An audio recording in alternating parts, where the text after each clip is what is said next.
What is going on, YouTube people? New York Cards and Comics here. Still a bit under the weather, so excuse the voice. We'll try to power through on this one. Today, little chat about CGC Comics. And has the community forgotten slash forgiven slash did they even ever really care about the whole slab fiasco that went on? Now, painting with a little bit of a broad brush here. Yes, people still care. People are still fired up about it. But did it affect the overall business? Has a lot of people forgotten already? Friend of the channel, Swaggle Haas, did a collector's call-in show last weekend. I popped on for a few minutes because I had this very question for him, because I follow comic book stuff fairly closely, but I'm not like in the weeds as much as he is. So my question was a simple: has the community moved on already? Because the books that I follow that I am interested in purchasing, I did not see massive fall offs in pricing. And, you would think like, well, if everyone's boycott CGC, we're not using them anymore, but it must be affecting secondary market prices. And the stuff that I was looking at, it had not been. And on the other side of that, you would think it would be affecting their submission volume, the number of books getting sent to them to be graded. Of course, those numbers would probably have to drop way off as well, right? Because everyone was really fired up about this. And for those that don't remember what happened, a few months ago now, mid-December, friend of the channel, Manu 9.9 Newsstand, kind of blew this thing a whole up with the whole swapped book scandal. And then things kind of really went out of control from there. A list was put together, all sorts of nonsense happened. And even at the time, I had discussed with Swags and others about the potential for people just to move on from this as the next thing popped up. And the other caution that we kind of discussed during all this was how small the online bubble actually is. What I mean by that is, yeah, the comment section is still really fired up about this. The CGC boards are still really fired up about this. But on a grand scale, how many people were even aware or cared enough that this nonsense went down? That was the speculation at the time. So we're now a few months removed from all this, almost 3 months to the day.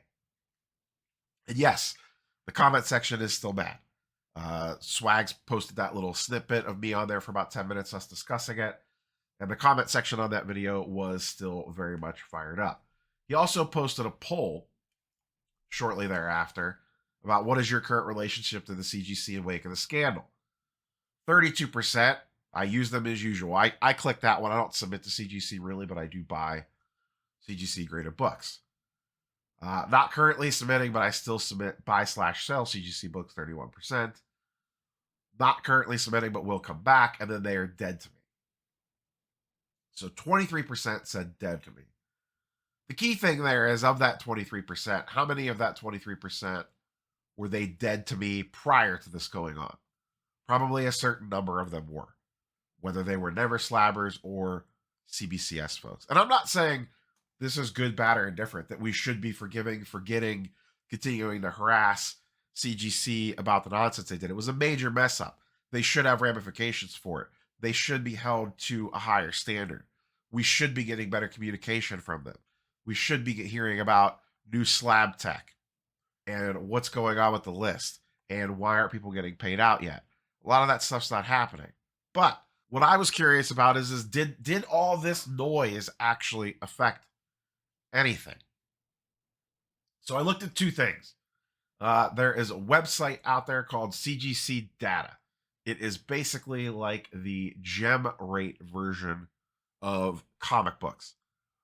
So they track CGC population counts, and you can kind of get a feel for what's going on. So we'll dig into that in a minute.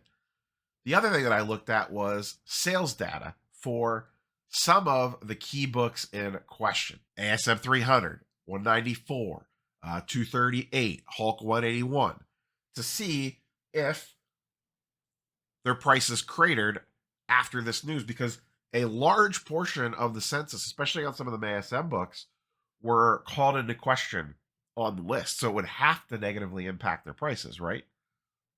We'll look at that too in a minute. Start with the CGC data first. So this is the website, cgcdata.com/CGC. I will link to this in the description down below. They update this periodically. You can also go in and run reports and look at various data. So what I did, because you can only go back so far before it turns into 6-month increments, I was curious, what did they grade the last, and this doesn't line up perfectly to the beginning of a month and the end of a month. So I got it as close as I could. From June 27th, 2023 to December 31st, 2023, CGC graded 612,691 books. That's across all 4 different labels: Universal, Signature, Restored, and Qualified. You can see the various totals here. So, over a 6-month period, about 600,000 books. On average, 100,000 books per month.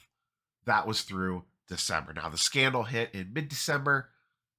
More information came out by the end of the year, and then it leading into the beginning of January. Now, CGC currently doesn't really have much of a backlog. They are turning books around fairly quickly. So the key thing to keep in mind there is it's not like they have a ton of inventory sitting on hand waiting to be graded and they have to work through a backlog.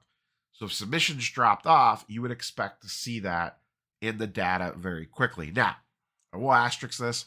We're only a couple months in. We're at the beginning of March. And this is something I do plan on keeping an eye on going forward. But I still think it's kind of interesting, especially the sales data that we're about to look at. So, 612,000 average 100K books per month. What did they grade in January, you might ask? 101,872. So that's how many books went through the system through January 30th. So that's not even through January 31st. So they technically get an extra day in there, but you get the gist of it. About 100K. Right in line with what they were doing in the summer. All right. Well, what about February? How do those numbers look? 99,159 through February 27th. So very easily would get back over or right about that 100K number in the full month of February. I could see January not having a huge drop off. You would think if this was drastically going to affect submissions, you would see it in February and maybe March. So I'll have to see what March's numbers look like when we get to the end of the month. But so far, no major impact on submissions. Now, I know personally there are people that have said, I am holding off for the time being. So did they get less books in theory? Yeah, absolutely, they did. But it's not really impacting their day-to-day business a ton. Maybe they would have got, an extra 5,000, 10,000. I don't know. But they're continuing to hit their same number over and over again. So even with all the noise out there, the macro level numbers, the big numbers, the on averages are staying about the same. Like I said, it's still a little early, so we'll have to see what March looks like, April, so on and so forth. But the other thing that's probably going to happen is the further we move away from mid-December, the more and more people are likely to want to just get back into their routine. And as much as people want to run to the savior that is CBCS, people also like money. And there is a wide gap in prices between CBCS and CGC even after all this. Speaking of prices, let's look at some sold prices for some comic book data. ASM 300, first appearance of Venom, monster book in a CGC 9.8, one of the ones that was called into questions. Ton of them were on the air quote list. Let's look at some sales history. Back in November, going for around 3,000 bucks. Plenty of sales. This book sells all the time. We got some 3400s, 32s, 3s, 3s, 3s, 28, 3. We move into December. Still very strong, actually even upticking a little bit. Right around here is when Manu's video came out, and then more information came out after that. If we move into 2024, if anything, it may have gone up.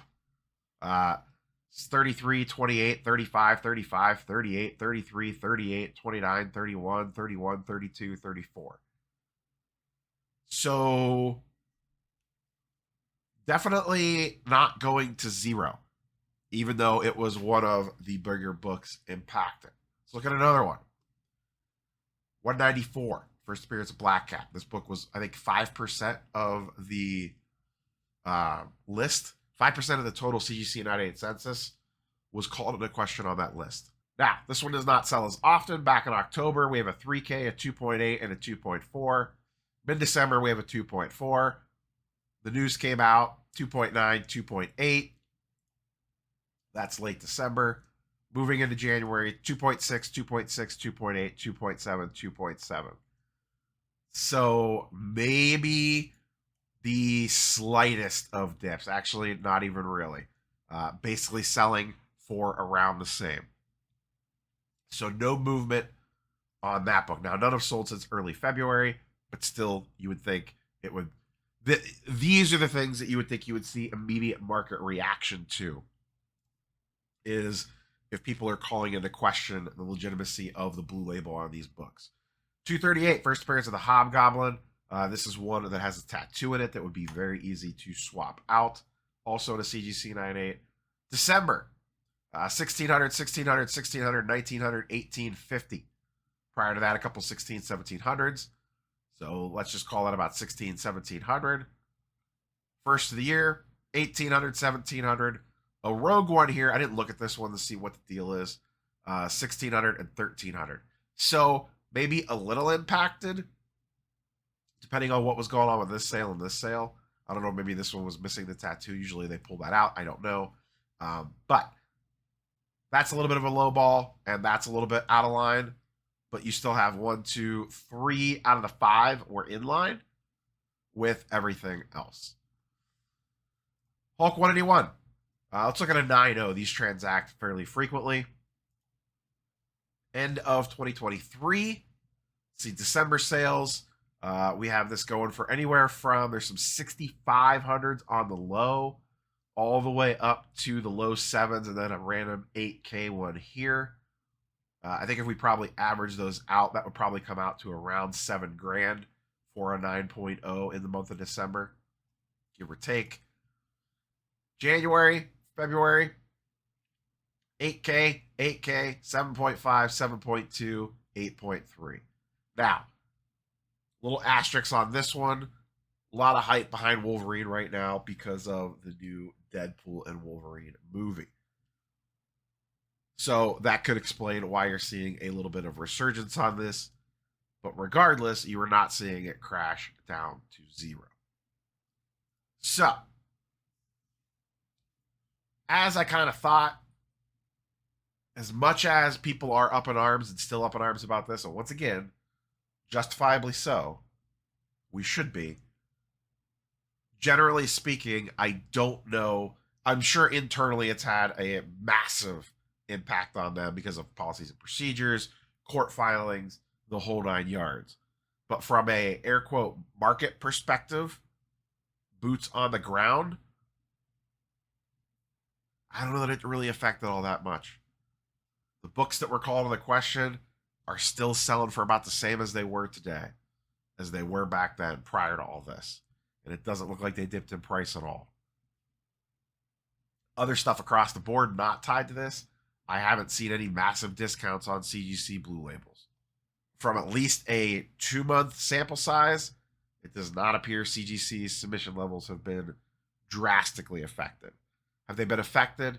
Sure, probably a little bit, but not as much as probably people think. Now, we'll have to keep an eye on that, see what March, April, so on, so forth look like.